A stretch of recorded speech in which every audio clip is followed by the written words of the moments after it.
Hello, everybody, and we'd like to welcome you to the 2019 Chief and Council Election Process Candidates Night. How we have it set up is we're going to do, candidates are going to be randomly selected from our bowl, and they're going to be able to come up and do a 3-minute opening statement. While we're doing the timing, Cameron's going to be in the back, and when she lifts that piece of paper, that's going to be your 30-second warning for your timing. After we go through with the opening statements or opening words from our candidates, we're going to go into the question round. The names will be randomly selected again through the bowl. And we have one of our youth council representatives here, Kyra Magwatch, and she's going to be standing up, and once you select your question out of the container, she'll be reading it out for you. Those questions, you will have a 2-minute response for each of them that you're asked. And again, Cameron's going to be in the back lifting the piece of paper for your 30-second warning. Once that's all completed, we'll have the candidates come up again after being randomly selected, and they're going to have the opportunity to do a 2-minute closing statement as well. And then we'll also have our acclimated Chief Duncan Michano up here doing a closing, leaving you with some words as well. Okay, so we're going to get started.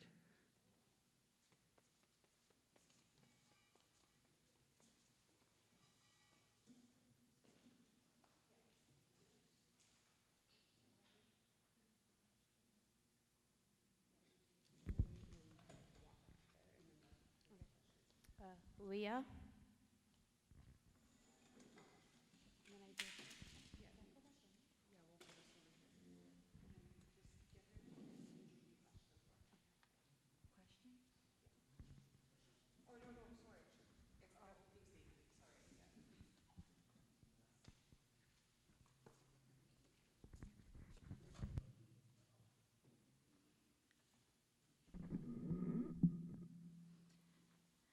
Bonjour, Kina. Jalski Magizi Anonkwe Nadishnikaz. You all know me as Leah Michano. These past 2 years flew by quickly. I feel like I just got elected as a new councillor, but here we are again at Candidates Night. And I'm beyond grateful for Aaron and Tammy Shaw for nominating me. Your continued support really makes me proud to be a leader of your community. My priorities, my first and foremost priorities are all the people of Biigtigong Nishnaabeg. This will always include the elders, middle-aged, youth, my generation, and future generations to come. The betterment of our community will always be a priority for me as a councillor. This includes making our community a safe place to enjoy and live. Health and social services. I'm currently a portfolio holder for this department and hope to continue to hold this portfolio. It has been quite the learning experience, and I've truly enjoyed working with Erica and the health and social service staff. Addictions treatment and recovery programs. This term, I'd like to focus more on recovery after one has come back from a treatment facility. It's easy to go to treatment, but if we don't have recovery programs set in place for our people, then our treatment methods aren't going to have good success rates. Youth Council. This term, I've been doing a lot of research with one of my fellow councillors and some community members to get the Youth Council up and running again. Our youth need a voice. They need mentors their age that can go for them for advice. Our youth are our future leaders. They are the only ones who can tell us what they truly want and need. This redevelopment of our Youth Council has been a huge milestone, and there is just so much more to do and offer these youth. This has truly turned out to be the heart and soul of my political career as a councillor, and I hope to continue helping our youth grow and continue to develop a strong and healthy youth council for years to come. Governance. Governance comes from us, not from anyone else. We need to restore our sovereignty and take control of our own jurisdictions. The Canadian government isn't our real government. We need to take back what is ours, and we as people will finally be able to identify who we are as Nishnaabeg people. Our culture belongs in our governance system. We have a duty to save our language, and our community has worked very hard to make that happen, so let's be bold, because clearly the Indian Act isn't working for us, and it never has. Immersion. I am currently a holder of the Immersion portfolio. I recognize the historical impacts of our people and what we've gone through. I also understand that our language is a huge part of who we are, and together we can restore our strengths and make the proper changes necessary to keep our language alive. I am dedicated to becoming a fluent speaker of Biigtigong dialects so I can carry on our community's legacies and make my Nokmis and Mashomas proud. Miigwech.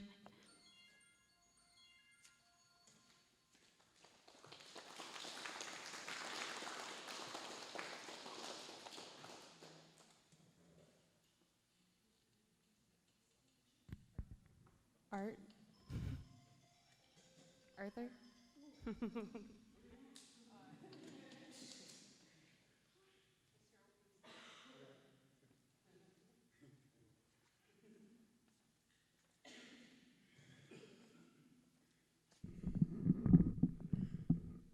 Good evening, everybody. Everybody knows who I am. I'm from Pick River, an elder from here, 75 years old. I've been on council before for many years.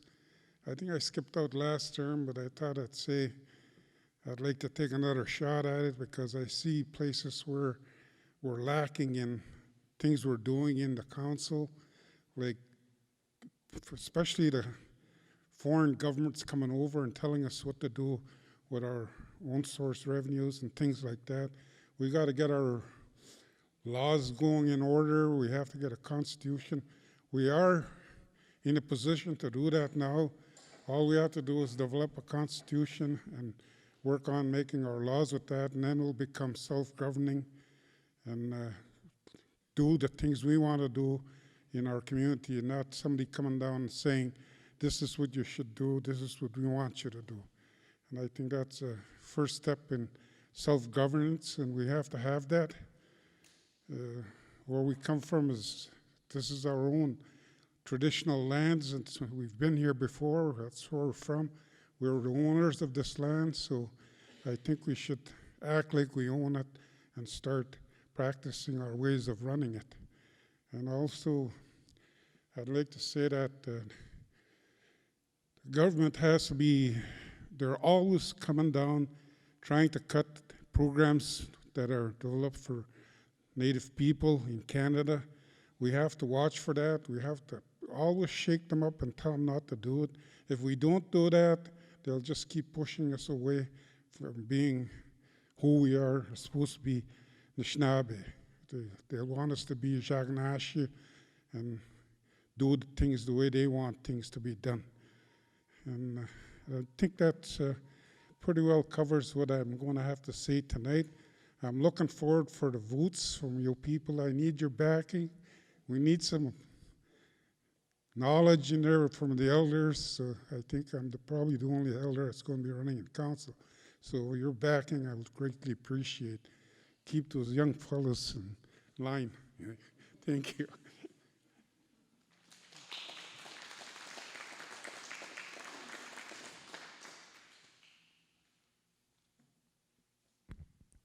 Cindy?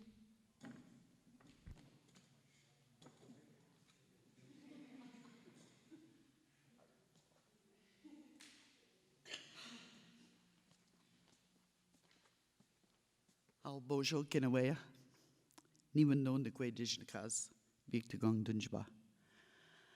My legal name is Cindy Fisher, and you all know that. I'm back again. I haven't changed any at all. I still believe that we must practice principle before personality in all of our affairs and everything that we do. And as a First Nation, not only do we need to be fair and equitable, we also need to appear. We have to have that right true. I've heard many times in the past little while, why bother applying for that job? It's already given away. It's already been designed for another person. So those kinds of things, that type of thinking needs to stop. There are a lot of things that we need to do as a community we need to become really strong in who we are and believe in who we are. With the language, the Biigtigong is a word in our language. And if we spoke our language, if we lived our language, we would know that good law governs us. We would know that. We would know that every time we did something wrong, or we did something right, but mostly if we did something wrong, we would know innately that we went against the Biigtigong. So the language is one of the key things. A lot of times as well, I've heard that we need the old things back. We need the sense of community back. That we need to have our big, huge community scavenger hunts. All of those types of things so that where we all become involved with our community. We need to make sure that our youngest members know and feel that they are worthy of being. There are things that have happened where I've seen our youngest people neglected. So there are things like that that I don't know if I could stop it, but I do want to know that I did my best to do these types of things. Does that mean the end? 30 seconds? Okay, well, Miwe, I'm looking for your support. I'm looking forward to the questions afterward, and just the knowledge and memory that I carry, different things that I've done with the community that I carry, and that was really, really apparent in the land sessions that we had this spring, that we do need,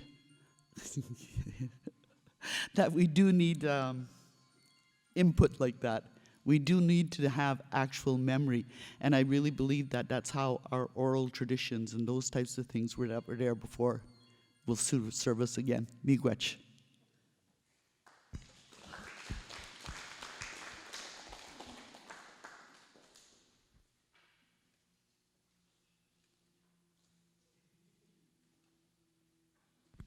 Joshua?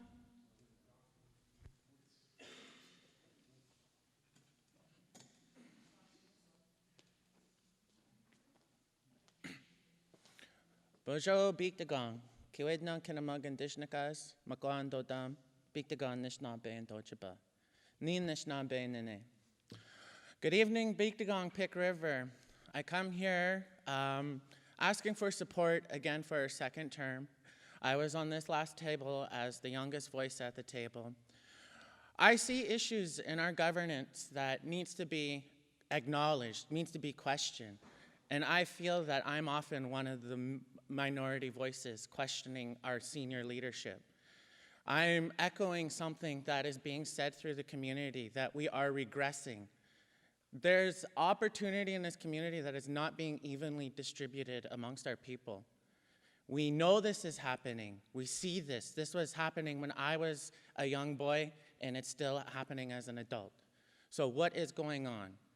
I think we need to put our people in all of the positions that fall under Biigtigong's jurisdiction. That's the band office, school, elementary. We know who we are, boo. We know who our people are. We've rebuilt our language. Now let's put this in action. We know this community, and we have that love and deep love for this community that no other Canadian can ever give this place. So that is where I see we need to building our nation. In the coming years, we're going to be processing our final stages of our land claims.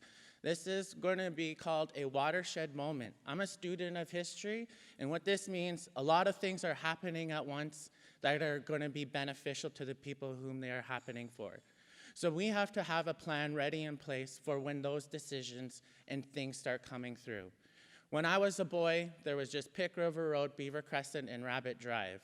Now that I'm 30 years old, there's been 40 new homes. So we need to figure out how to support the lives and living of our families, our elders, the youth, and our babies. If you visit my website, joshuaeverettleclaire.com, you will see a lot of my positions, and I have plans for our governance structure and bringing our values back into this. We need action on this now. Community plan, and the values that impact me in my life. So Chimigwech, I hope what I'm sharing with you resonates with you, and please pay attention what's going on in the community from now till September 28th. Miigwech, aho.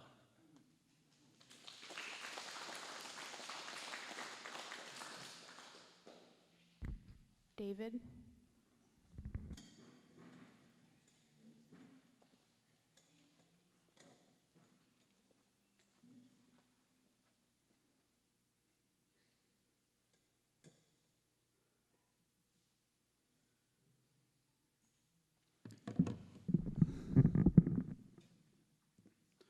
Abuju, Anin Dene Makani took Shushubi got took Kijik and in Dijnikas, Kanun don't tame.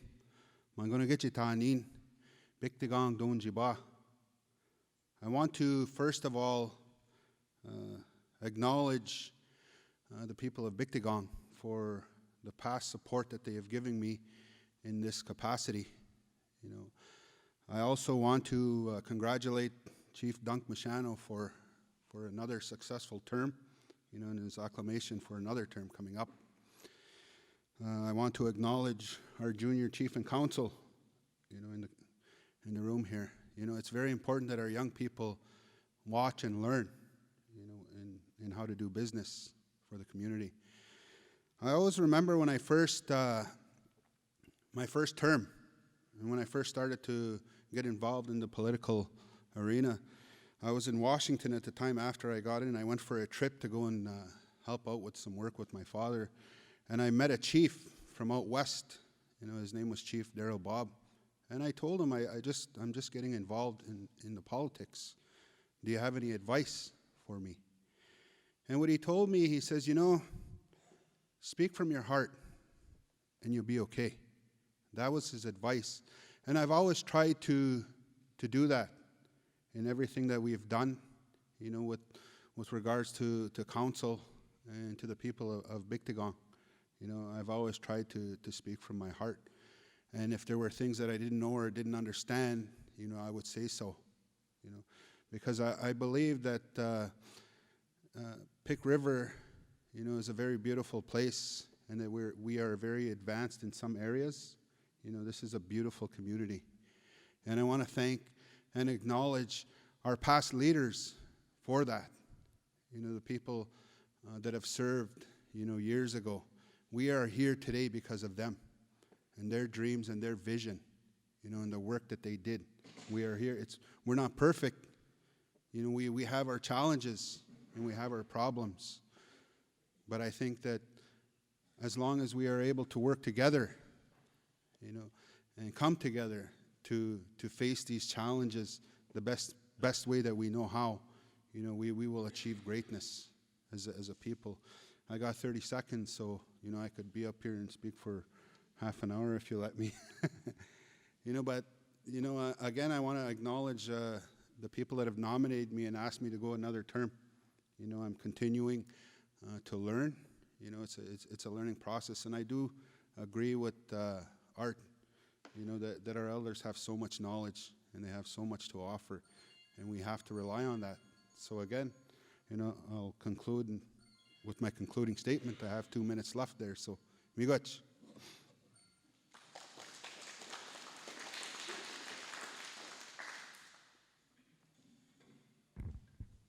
Sharon?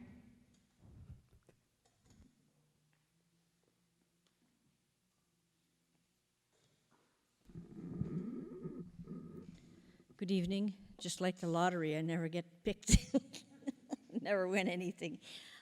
First of all, I'd like to thank the individuals that have nominated me, and for all of those in the past election that have supported and allowed me to get into this second term. 2 years is not a long time in order for us to get the things done that we know our people want. There are, you know, so many challenges against federal governments and provincial governments, et cetera, that we have to continually to respond to quickly, and not sufficient time in order to educate our people on what exactly is happening, because before we even get a response out or fight a challenge, it's changed again. So that's one of the things that we are faced with on a regular basis over this this short two-year term. So in my next term, if I'm successful, I'd like to be able to focus more on ensuring that we have our own election code. We've started some things, but it hasn't been done, but that's one of the things that we definitely need. And then we can, sometimes we sit there, what comes first, a membership code or an election code? What comes first? How to make law or do a bylaw? So those are challenging things that the council faces on a regular daily basis. And, it's just, sometimes we just don't have the time in order to explain all of the things that are happening within our tables that you have a right to know, but at any time, feel free to ask me or ask any of the councillors sitting at the table, and they'll tell you. Over the past year, over the past 2 years, I've been focusing a lot on the economic development side and ensuring that our economic development and training programs that we have with the government are now, as of yesterday, self-sufficient, that we can do that, and spending a lot of time working on our businesses that we've established up the road. It's been a challenge. It's like a full-time job, but I'd hopefully continue to be on that. So if you give me that opportunity again the next 2 years, I can only tell you that I will do whatever I can do, and I cannot make any promises other than to listen and to do the best that I can in order for you to have your say at that table. And potentially having the future of the children is what we're looking forward at most at these days. Thank you.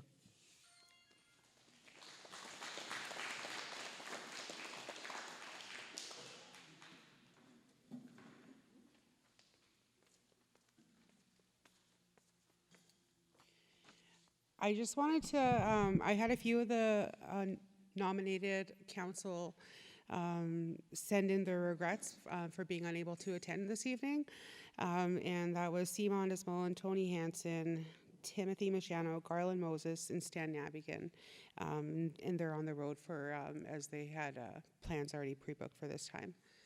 So now we are going to go into the question period, and that's where we're going to have Kyra stand up and ask the questions that are being pulled. Again, it's going to be 2 minutes per response, and Cameron will be notifying of 30 seconds in the back, and the names will be randomly drawn as well.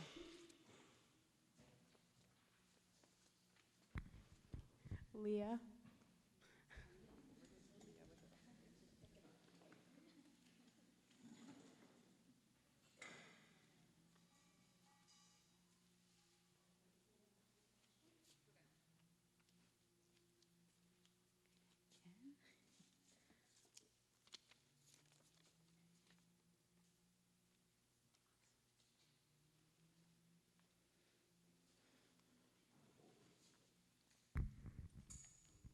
Community safety is an ongoing issue. Continued reports of speeding in the community, dog issues, and drugs are a constant threat in the community. What would you do as a member of the council to ensure these issues get dealt with? Good question. Our youth council has actually been doing a street survey. They've been looking around for areas that are dark and need new lighting. They're also looking at areas that they would like security cameras set up around every entrance into the community and possibly at all intersections. And also for the speeding, I think we should have speed bumps sporadically spread out throughout the community, because obviously people don't know how to listen to the stoplights and the speed limits.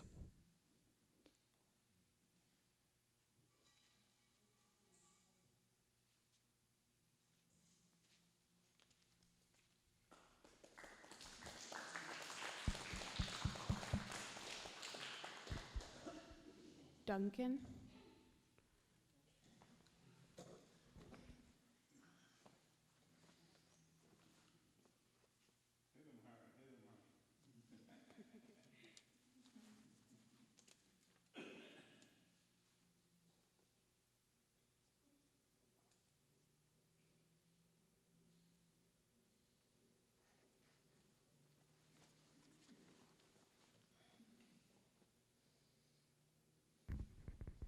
Please tell the voting members what you believe to be the top 3 issues affecting our Biigtigong Nishnaabeg, and if elected, what would you do in your capacity as council to address these issues? Miigwech. Top 3 issues, in my opinion. The first issue is the land claim. We need to get that land claim settled. And we need to ensure that when we settle that land claim, that whatever we do within that land claim benefits all our people, all our children for years and years to come. I sit on that land claim table, and our planning, when we talk to the federal and the provincial governments, our planning, I keep telling them, is for 200, 300 years down the road, not for today, for 200 or 300 years down the road. So number one is the land claim. Hopefully, in the coming years, in the coming months, in the coming weeks, we're going to be able to fully disclose to you what's going on in the land claim. Right now, the federal government and the provincial government have confidentiality agreements with us because they don't want to open up to their constituents what's going on in the land claim. They want to wait. So we have to wait until they're ready to disclose everything. There will be compensation, there will be land, lots of land, there will be some self-government stipulations in there as well. The other 2 issues, and in particular for me, is land. Land is important to us. We're working hard at the town site to negotiate with those landowners. They wanted to sell that. And the day they put up that sign, for sale sign, we went right up the road there and talked to them. And we were presently negotiating back and forth, back and forth, back and forth. And we told them, we don't want you to sell this to anybody. We need this land. We need it for residential purposes. And right now, Lands and Resources and Juanita's group are working to have an environmental assessment done on that land. Anyway, sorry.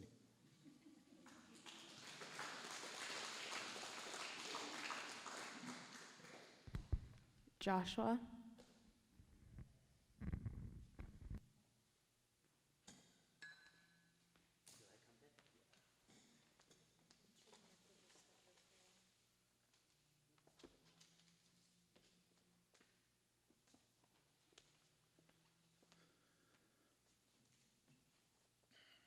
Mental health was raised as an important issue affecting community members young and old.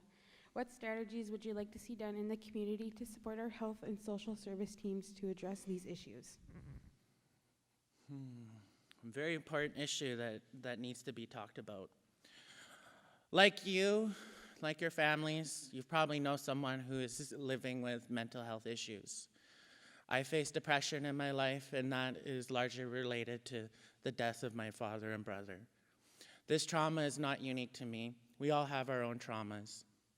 We're also living in a very particular, strange time where people have these tools, these electronics, the internet, always plugged in. And I think pulling our eyes and attention away from the screens and then bringing our people out to the land is the best way to attack this issue. When you're on the water on a canoe, when you're hiking on a trail, when you're listening to the waves, you're connecting to our mother, the land, the water. It's healing for your mind. You're becoming who we are, Anishinaabe, connected to the land. Now, how else do we address mental health issues in a 21st century Pic River?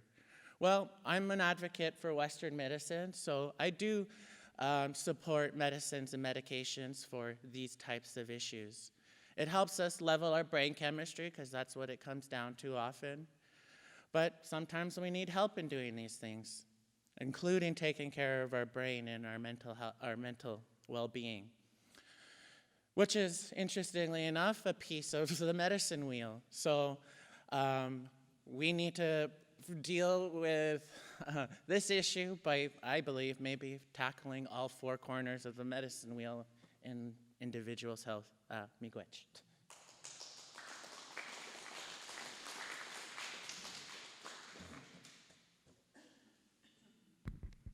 Sharon.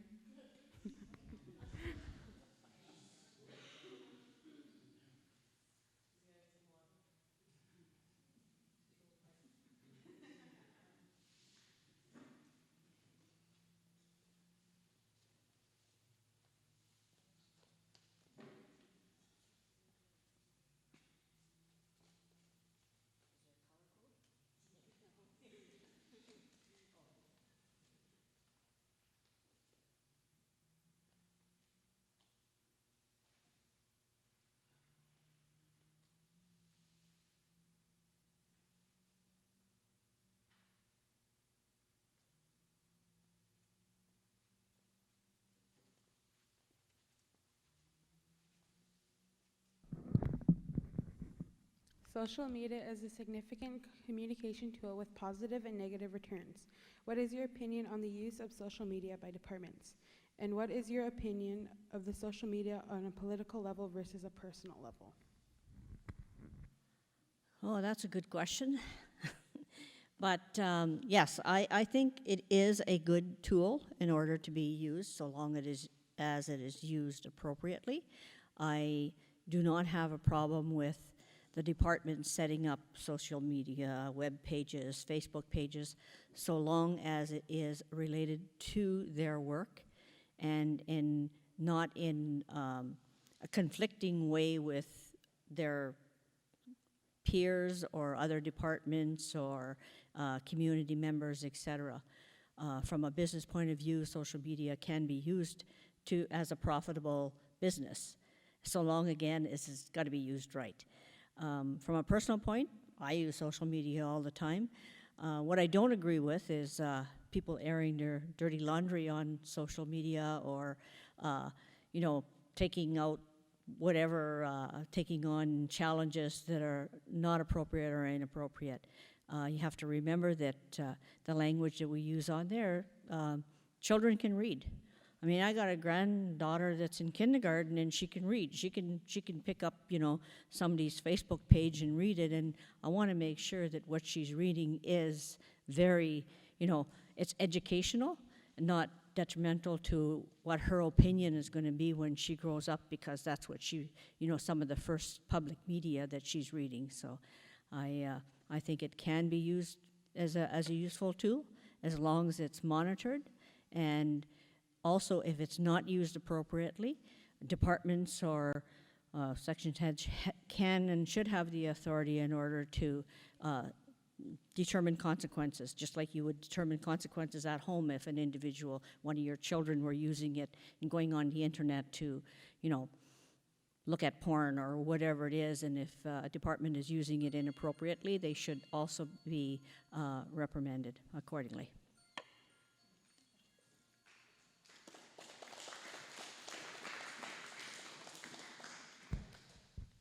David.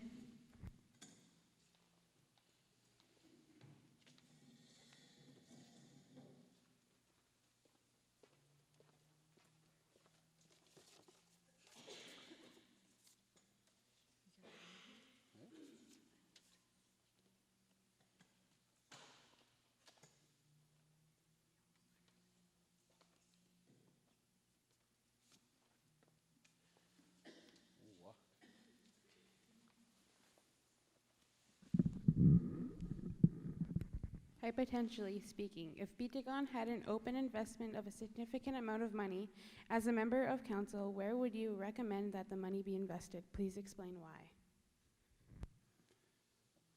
Okay, so we won Lotto Max. I think that, you're hearing a lot of talk of like the community growing. There's a lot of infrastructure that's got to be put in place to benefit the people in the community so the community can grow. So I think finances would be directed in that area. You hear a lot of talk about our new school, coming in, and that's been a challenge, where getting the finances in place to put that new school up, that's something that's very important. And again, our businesses for the community, I think it's always wise to invest. We have people in place that we have hired that's their background. They're the business people, they're the economic people, to put businesses in place so that we have a continued amount of money coming in. It's always investing, thinking about the future, thinking about development, thinking about our young people again, having things in place for them. So I think that's, to me, would be some of the more important areas, that if we had this big windfall, a lot of cash, it would help out, quite a bit. So with that, I've got 30 seconds again, but I'll end it there. Miigwech.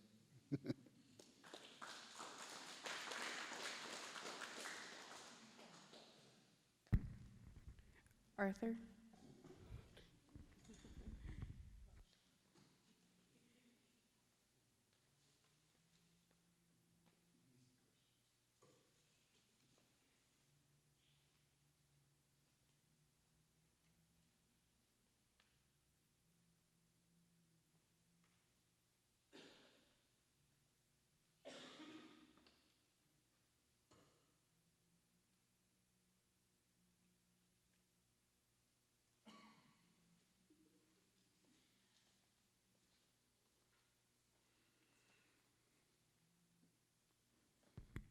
First Nations across Turtle Island are working towards the ideal of leading by example, and many have implemented drug testing for their leadership. What would you as a council member support a zero-tolerance drug policy for council? Well, I think a lot of this has to do with people, electing people. They seem to know who the people are, and you should know what people are going in there are drug-free. So I don't think you really should implement drug-free council or employees, because I think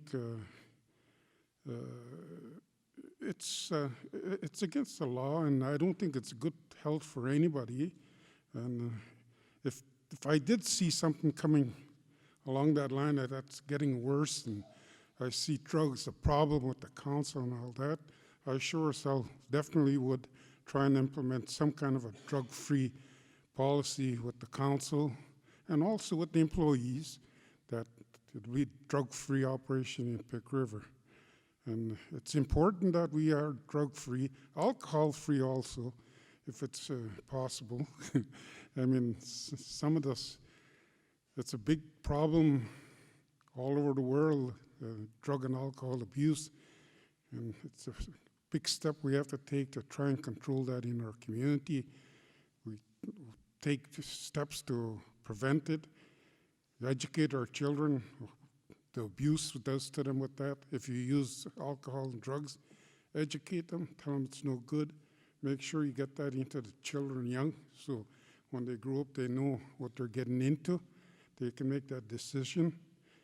And I think that's about all I can say about being drug-free. And everybody in the world, I think, has that problem, so we're not going to be the only ones. But I think it would be a good idea to follow some steps that some communities like that do have drug-free policies, and go visit them, see how it's working in their communities, see if it's working good, what's the good and bad about doing this kind of stuff, so there will be some animosities between people because of that, I think, and it would be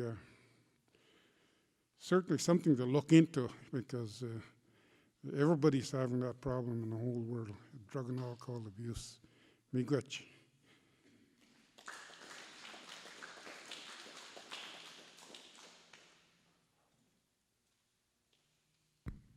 Cindy?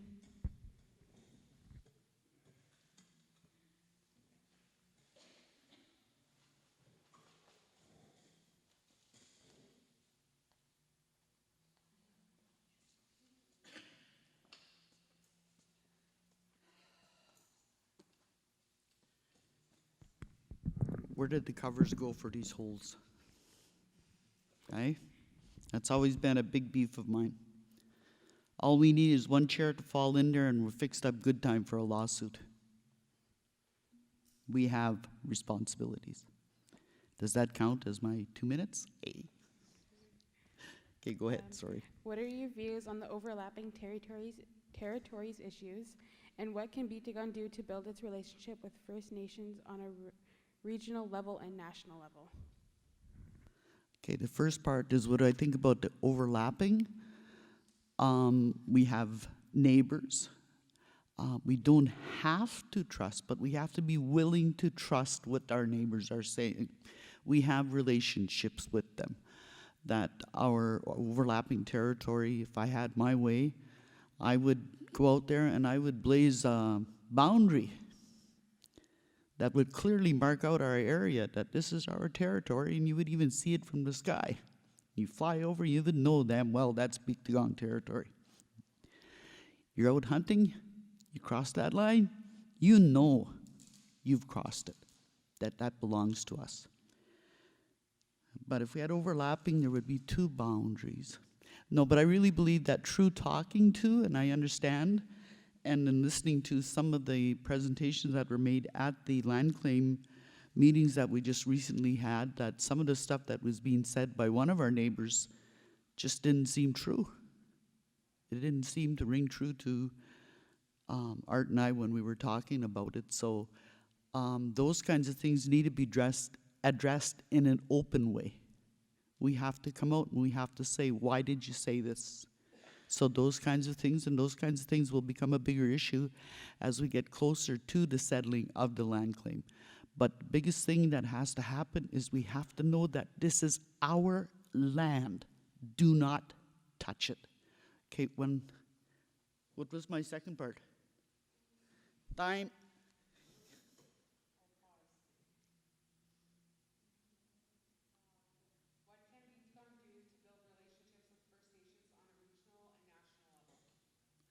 We already are. I don't know.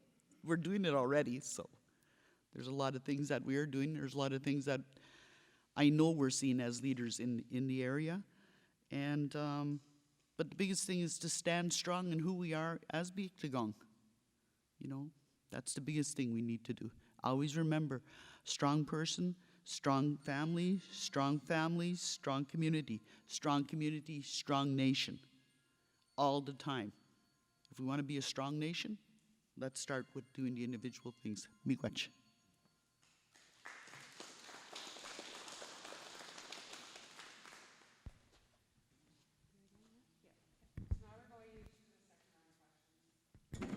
Joshua?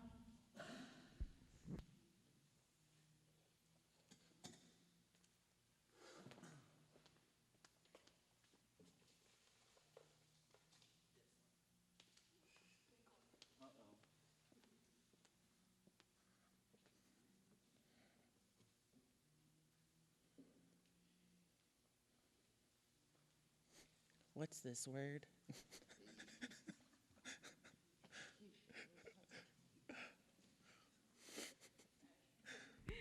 Consultation is a continuous process in Biigtigong with many sessions happening monthly in many departments. In the past 2 years, approximately how many community meetings, sessions, or open houses did you attend? And what strategies can departments within Biigtigong do to overcome consultation failure? Fatigue. All right. Consultation. Well, we hear a lot of that word. Well, what the hell does that mean? Good question, because I don't either. What does consultation mean? Well, we have an idea of what it means when it comes from Canada, so maybe we can roll with that. But what does it mean when we're consulting our band members? Well, maybe we need to develop a policy or framework that really outlines the relationship between the governance, the government, this chief and council, the table, and its citizens. I am a member of this community before last term, and yeah, there is consultation fatigue. We always see these gatherings here in the evening. What's going on here? What are they talking about this time? Is there going to be a free meal? What's the door prize? Those shouldn't be the means of attracting our people to these types of events. So to Biigtigong citizens, all of you, participate. Listen to what we're saying, because there's things going on in this community that go whew, over your head, and you're 2 years too late to fix or change any of that, because the wheels that turn have already set up their Lego pieces. So ultimately, yeah, I think I'm going to land on we need to really create this framework, and that is going to be all tied to our governance, government building. So let's figure out what this relationship is. Let's figure out how much we have to engage with you, because on paper, all we have to do is reach out to you once every 2 years. And that's not working for you. It's not working for the community. And it's not working for all of us. So let's change that. Visit my website, joshuaeverettleclaire.com, to see my plans on this vision. Miigwech.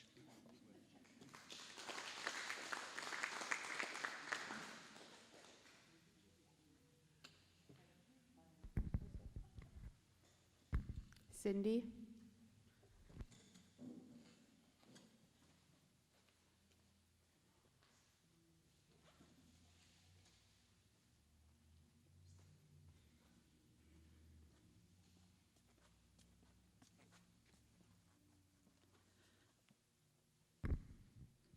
Climate change is a major issue in the world.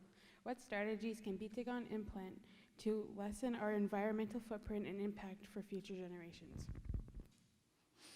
Education.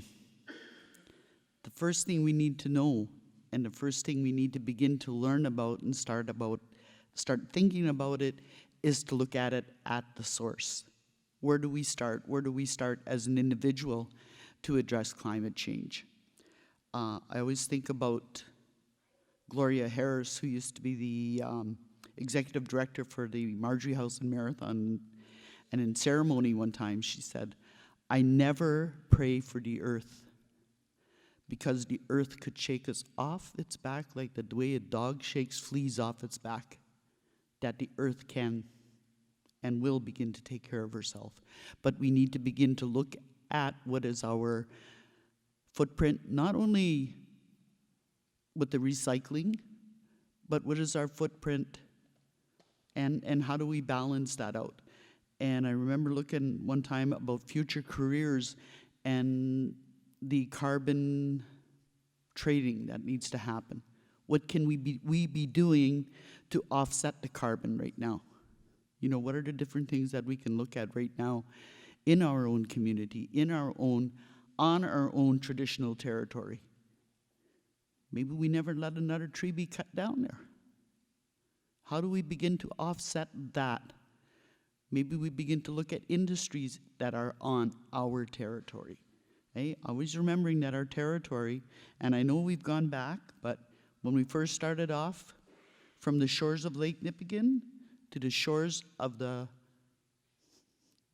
from the shores of Lake Nipigon to the height of the land, to the shores of the Pakisat to Superior, and then even out on Superior, not just to the shores, but what was that area out there, and how do we stop that? If there are different things that we have to stop, then we have to stop it, and that's that. Miigwech.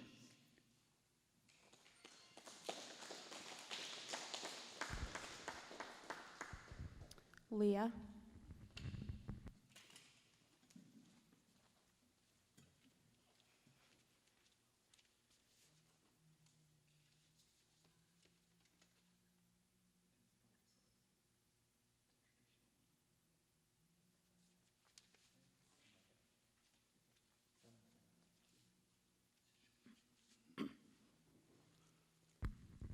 Addictions continue to be a struggle in many First Nation communities.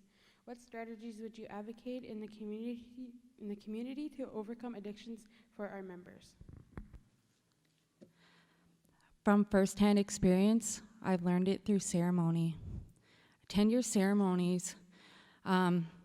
Your spirit will feel more alive. You'll find who you are and connect to the land, because that's like who our mother is. And also, like I said in my speech about having recovery programs set in place, we need to work on recovery programs and not just treatment programs. Because, like I said, a treatment is pointless without proper recovery. Miigwech.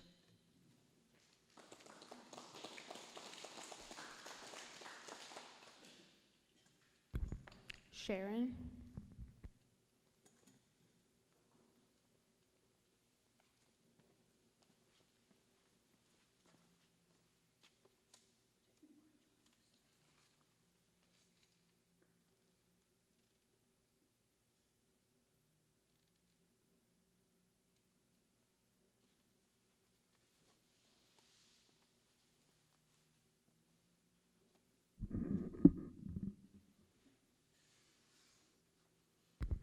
Over the years, we have been seeing our own source revenue benefits from projects being invested back into the community.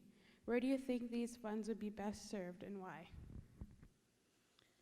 Well, we definitely have some own source revenue, not sufficient enough in order for us to do all the things that we've got on our books because of the fact that, you know, we continue to have government cutbacks, and I can see probably in 20 or 30 years, we will be 100% dependent on own source revenue. One of the bigger priorities we need to focus on is our infrastructure, that being our school as number one. And then some of the things that we haven't looked at, I mean, as you're all aware, we're having issues with our water treatment plant, and without water, we're not going to have life very comfortable, that's for sure. So we definitely need to focus on ensuring that we bring up a water treatment plant and a sewer system.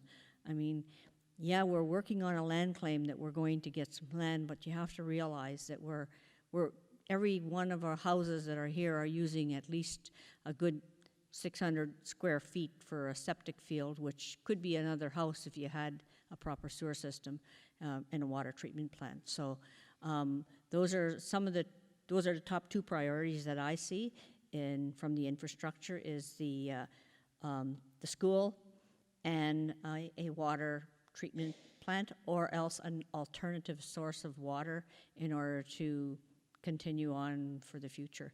We also, it would be very nice, you know, if we had a whole lot of money in order to fix the roads, to fix the street lights, and to get a proper administration building so that our staff are not all on top of each other or split into different buildings, and creating stovepipes, and we don't know what one department is doing for the next because you haven't seen that other section head for quite some time. So hopefully we can create more revenue and continue to invest it into our infrastructure. Miigwech.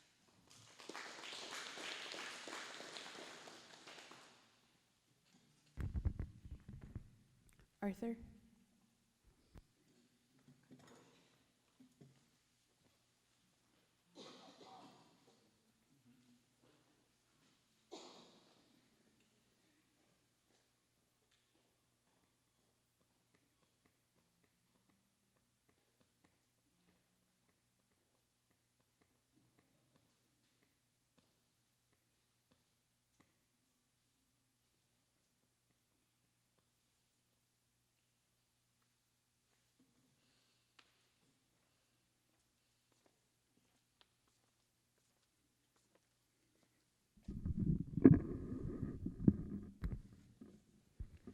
Youth employment is a priority for Biigtigong for providing students with jobs and mentoring experiences. What other opportunities would you like to see provided for students in the career development, and how would you support these opportunities? Good question. I don't know if, with the resources I think Pickover has, I think they're doing the best they could in supporting youth programs in the community. But I think we should look around for something like, I don't know, start little businesses up or get them interested in special fields, like maybe even have workshops with career fairs or something like that so that the kids would know what's out there that could be done besides what they see from here. And I think that's a important thing, because a lot of people, like when I grew up, all I saw was teachers and laborers, and there was no special person that had any trades or anything like that. So I think that eventually, I think one of the most important things, though, is that we have to push the education for sure, all the time education. And if we can bring in some technical trade schools, I think that was in the plan one time when they start this new school up. They'd have a section there for technical training and schools, classrooms like that for economic development sort of thing. I think that was supposed to be planned, something like that. And hopefully we see something there. And that doesn't necessarily mean that we'd have to, if we run out of numbers to get students, we could import students from other communities, like our neighboring communities, to come in to technical schools here. And they could even probably like that, being bused home back and forth, instead of staying in Thunder Bay and having an apartment and get cooped up in one little place all the time. Whereas at home, they'd be free to do what they usually do. Anyway, I think something along that line would have to be looked after. And I think that's a good idea to do further studies on this and see what could be done. Thank you.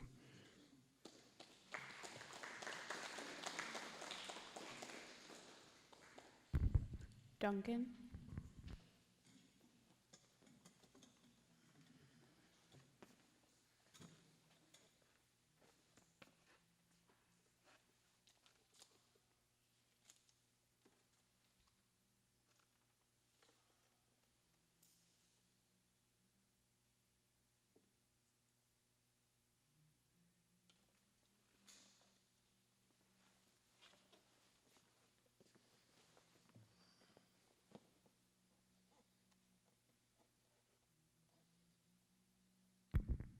Engaging with off-reserve community members, what has proven to be a significant task? What ideas do you have to address this communication issue? And what can departments do to increase the level of participation with off-reserve members? It is a challenge. And we've tried very hard to make sure that we engage our off-reserve residents, in particular with the land claim. We have done workshops in Thunder Bay. But I think one of the things that we need to look at more is the issue in regards to computers, and how do we use social media, Facebook, and all the departments already have Facebook pages where people can go to look at the different things that we're doing. The other thing that's happening right now is we're upgrading our website. We're upgrading our website so that it will be more engaging and more easier to find things. We're also in that website creating a portal basically for our community members only. You will have a password or a PIN number to enter that portal. And we plan on putting all the confidential documents that we can't share with the world into that portal on that website. So if you're in Mexico or France or Russia, doesn't matter where you are, and you're a member, you can enter that portal to find out what's going on in our community. And the administration people are working on that right now to get that up and running. Those are the kinds of things I think we have to look at. It costs a lot of money to get to Thunder Bay, to get to Sault Ste. Marie, to get to Toronto, to get to Winnipeg. So using electronic media and computers is the way to go. Anyway.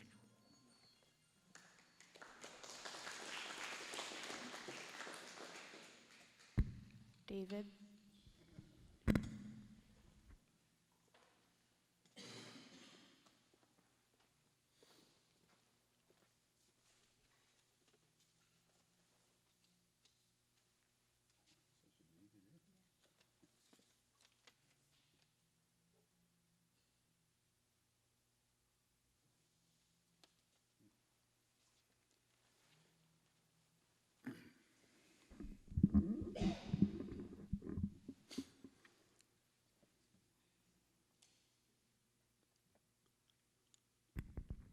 What expertise or experience would you bring to the council?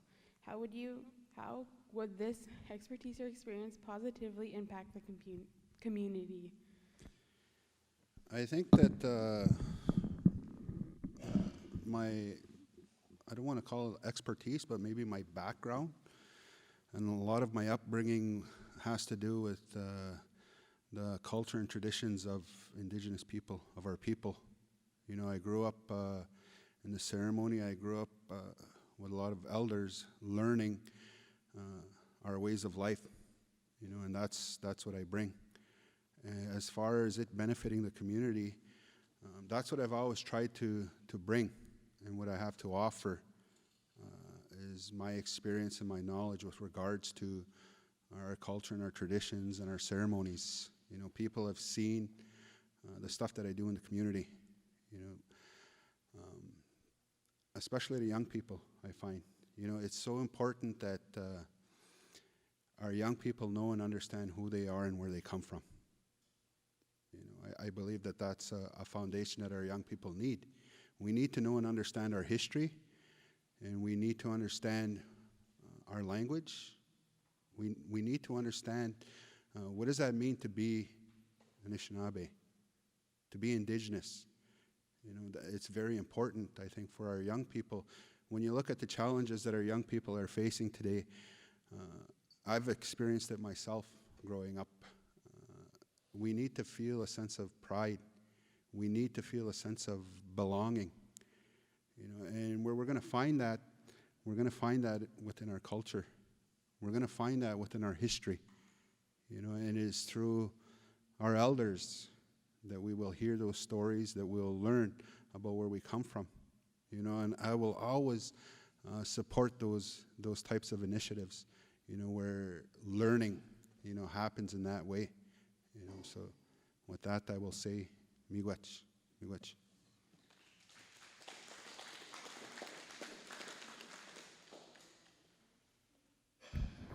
Okay, so now we're going to go on to the last part of it, which is the closing statements.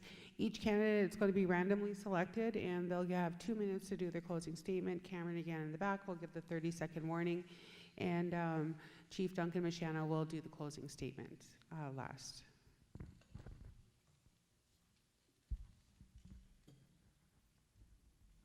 Joshua.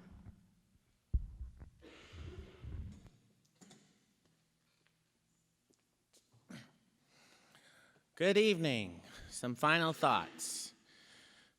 Oh, geez, I had them all lined up right there, right when I was sitting. Okay, so as we enter this election cycle, I want our community, our members, our citizens, to think of who they really want to sit at this table.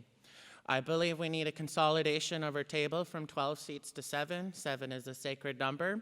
This just shows accountability from us to you. Our responsibilities increase, so I think that's a good step in creating transparency for our people. In creating change and seeking the next steps, I'm coming into this election thinking of 2050. To the elders before me, the future has come 2020. I was part of the young group that you guys planned for 2020. Well, now I'm here as a man, an adult man, ready to plan for 2050. So in this next step, I believe we can do a lot of great things when our people vote our women in, our grandmothers, our aunties, our mothers, our sisters, and as well as the young people. We are ready to take this torch that you guys have been burning for 30 years. I am now ready to take that torch from you that you have given me all the values and teachings that come from this community. The values of community, values of land, values of love, values of family. And I learned a lot of this through the major events of my dad and brother. Miigwech for always loving me, being kind to me and my family. Miigwech for always making this place feel like home. And I hope to continue serving you. Aho.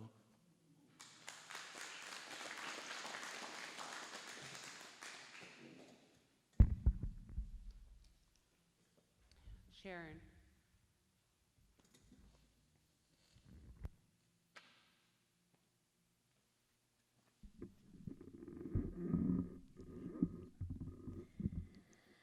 Well, I guess my final closing remarks is I'm just, I, again, once in a while, thank that everybody who has supported me over the past 3 terms, and with my prior experience, I feel that I still have a lot of knowledge and opportunities to mentor and support some of our younger people that are at our table, and I hope that I can continue to do that with the background that I have. I'm hoping that maybe after this past couple of years of all the numbers of policies that you heard some questions regarding policies, well, those have been written and they are being moved through the stages, and I participated at length on a large number of them. So you shall see the results of those very shortly, I'm hoping, and there's nothing new. There's not a big change, but based on some of the questions that have been coming from the community and yous, I think you got it. You know what you want, and although I'm not here every day, I do my best in order to serve you. But I can assure you that no matter where I am with the use of technology, that I'm working for you every day, and I hope that you will continue to support me, and I look forward to having the opportunity once again. And I also would like to see some structural changes. We need longer terms, we need less council. It's sometimes difficult to get quorum, and sometimes we come in and we're having a meeting and we realize we can't pass something because we don't have a quorum, and everybody has got full-time jobs. There's some of us that don't, which is fortunate for you that I don't have one, so it allows me more opportunity to work. But thank you, and miigwech, and I hope to be serving you again.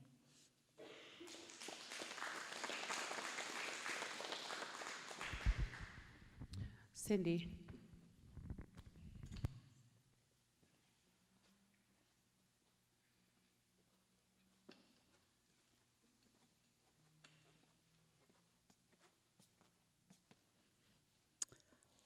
Could I have your aches?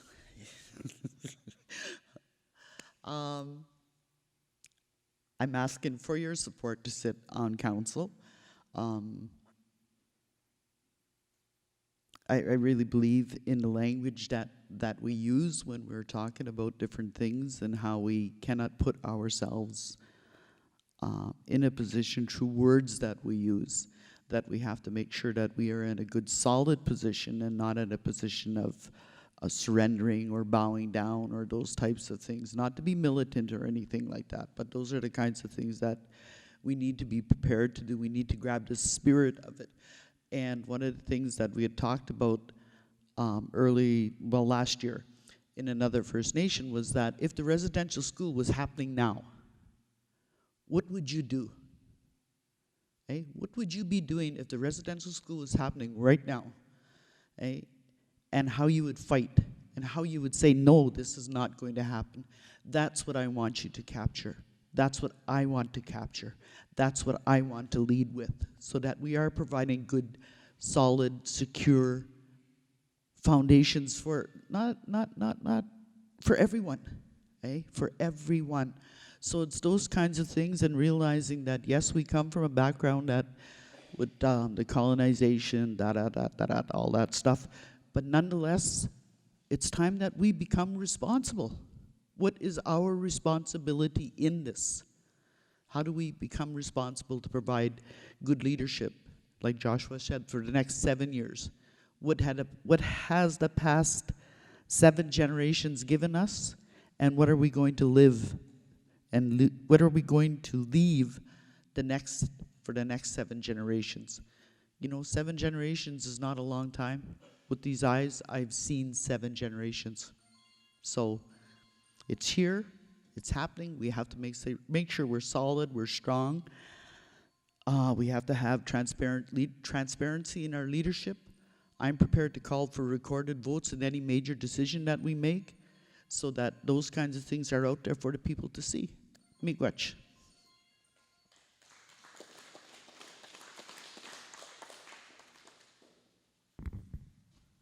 David.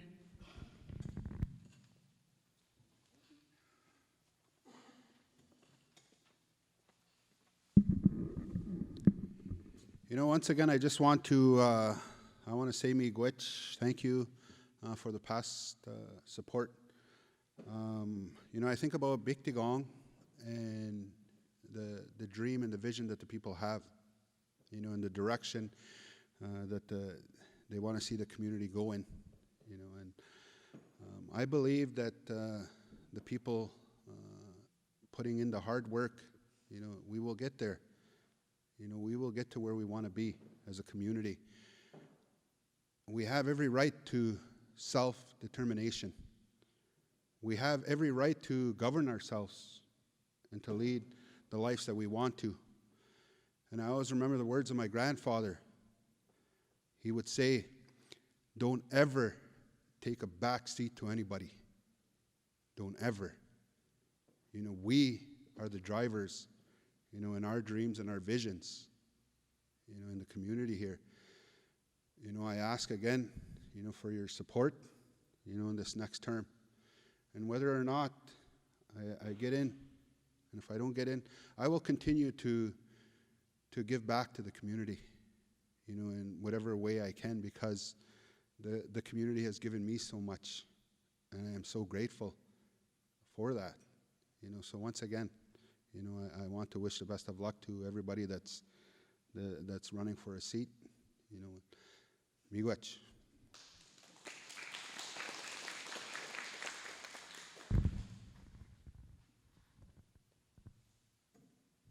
Leah.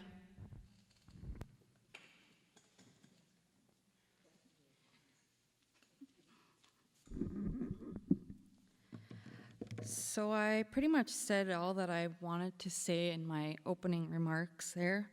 I guess I just spent the last 2 years learning a lot, and I still have a lot to learn.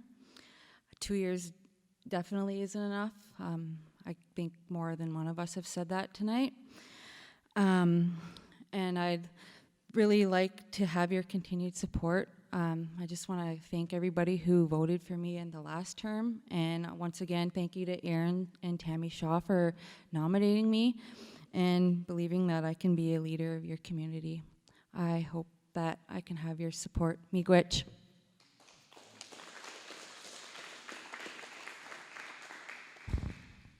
Arthur.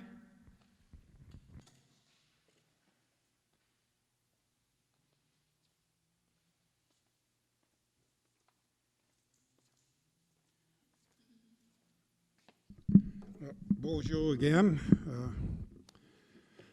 I was sitting there, I was just thinking about a few things I thought I should mention here, and that's how we deal with other governing bodies around us. Like we're doing some self-government negotiations to get some funding from federal government and the provincial. And from what I understand, somebody was saying, through some of the other people I used to work with there in that program, is that they said in the negotiations they want that own source revenue put on the table. And I told them, no, don't do that. You're making a mistake. You put your own source revenue on the table, because they'll just cut your funding coming from the government and take it off from your own source revenue. That's why they want to put it on there, so they can tap into that to say that's your income. But I don't know. I was talking to some people that they said they didn't think it was off the table yet, but they've heard something similar to that.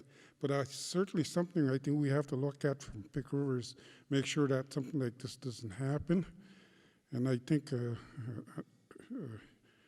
another issue that I think is important, and in order for us to get forward, is to do our own constitution and make our own laws up to become a self-sufficient, independent First Nation without any harassment from the federal or provincial governments on how we deal with our issues on the reserve. And I think the best way to do that is start building on your constitution and build your laws around that. And I think if I get back in there, I will definitely have an interest in working with the people around that, doing that, to join them with working on that stuff and see what we can do to get our own laws and constitutions built up. And with that, I say Miigwech, and I'm looking for your support in the next election. Miigwech.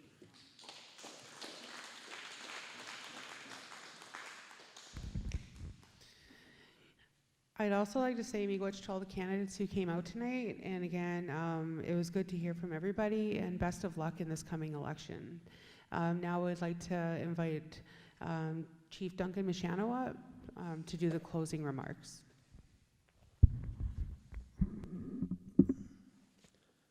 I promise I won't swear this time. I think I made headlines last time when I swore, but that was not very good. Sorry about that. But anyways, I'd like to, in particular, acknowledge the Youth Council. They were here, but they're gone now. Oh yeah, Kyra's still there, yeah. Where's Trevor? Oh, right there. Sorry, Trevor. Sorry about that. These are the kind of young people, basically, who will run our community in the future. And they'll run our community in the future because they're taking the time now to start learning. And I want to congratulate the two councillors who worked so hard to put this in place. We talked about it in council, and I said, well, why don't you do it? So they've done it. And they've done a damn good job as far as I'm concerned. I think they've put something together that's going to be the basis for our future leadership. One of the other things that I want to mention also in regards to future leadership is the high school program I have. I take 2 students with me. I've done that for the last 2 years with all my political meetings. And they gain an enormous amount of knowledge about our system and how the system works in Canada, both at the local level, North Superior Chiefs level, Union of Ontario Nishnaabeg Nation level, Chiefs of Ontario level, and the Assembly of First Nations level. One of them told me, I'm so grateful that I've had the opportunity to learn so much at such a young age. So that program I'm going to do again. I've talked to Vivian today about it, and we're going to get together with the high school students, and hope you're there, Trevor, the grade 12 students, and we'll talk about who's going to get chosen. What I've done in the past, if I had them write an essay. And the last 2 students were chosen basically because they were the only 2 who sent in an essay. So hopefully we'll get more essays and more interest and have those kids come out and learn a lot of things at the local level, North Superior level, the Ontario level, and the national level. When I think about our youth, we need to think about 2 things. We need to think about their education, and we need to think about their jobs. What do they work at? The whole issue that I've always mentioned, that balance between those two things that go together. Education, we got to focus on education. That's why we're building a new school. You know, the main focus on that new school will be the elementary section. And we've faced a lot of challenges in trying to get funding for the west wing or the right wing, which will hold adult education and trades training. Because of the way governments fund things. So it's been challenging, and also not only the way they fund things, challenges with their damn idiotic contracting systems. That's been a problem. So we've been working on that, and we want to see shovels in the ground there this fall and get this thing started. It'll work in phases. The elementary school will go in first, and then the west wing will go in phases over the next 2 or 3 years as we get funding in. So we're working on trying to get that done. One of the things that I always hear is that those guys just sit around and they yap. They bullshit, they yap. Well, Roy knows that's not true. Roy knows how much work gets done. He's been there. Art knows how much the work gets done. He's been there. Sharon knows how much work gets done. She's been there. We're constantly working to get things done for this community and for the kids, so that those 200-300 years down the road, they'll have something. And it's not easy. It's not easy working against the Ontario government, and it's not easy working against the federal government. And they're on the way all the time. And people say, well, why don't you just do it? Well, we need some type of revenue. And where's that revenue going to come from if we just say, screw you, we're going to create our own system? We need to be financially independent first. And that's where we're going in regards to all this economic development. So that someday down the road, we tell the federal government and the Ontario government, we give them the finger. I'm not going to swear this time. That's where we need to go. If we want to be totally sovereign, we need to be totally financially independent, so nobody can control us. No one. Because we are now totally financially independent. We don't have to depend on the Ontario government for funding. We don't have to depend on the federal government for funding. And they pull their little strings and say, you gotta spend it on this, and you gotta spend it on that. You can't do this, you can't do that. Once we got our own source revenue at the level where we can become totally financially independent, we can tell them to go someplace. And that's the long-term plan, so that our kids can now say we're totally independent. We're a sovereign nation. We're Nishnaabeg. We rule ourselves. We govern ourselves. We look after ourselves in regards to our finances. One of the main tenets of sovereignty of any country is that you have to be able to defend your borders. Number two, you got to be financially dependent. If you're dependent on some other country for finances to run your country, then you're not sovereign. They control you because they control your funding. And that's what happens with a lot of the African countries. They get controlled because they depend on money from the United States. They depend on money from Russia. They depend on money from China. So they're never totally free. So we have to become free by becoming totally financially independent. And that's where we want to go, and keep that in mind. And each one of these counselors and candidates and those counselors in that council room are working hard to get you to that place, despite all the obstacles that are there. The obstacles that makes it hard for every First Nation in this country to become free. And that's the goal. We need to become free. Good.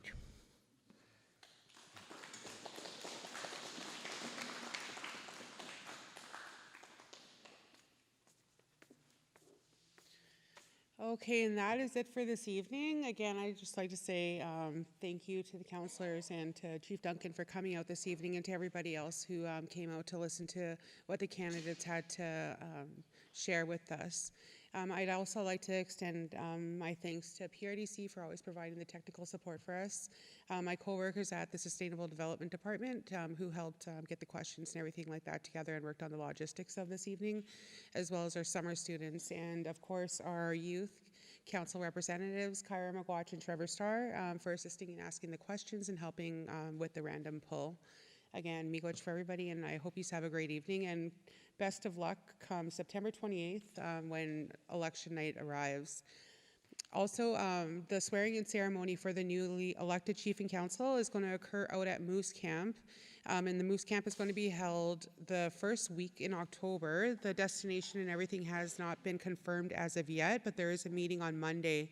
So hopefully after Monday, we'll be able to get that announcement out to where the location of Moose Camp is going to be this year.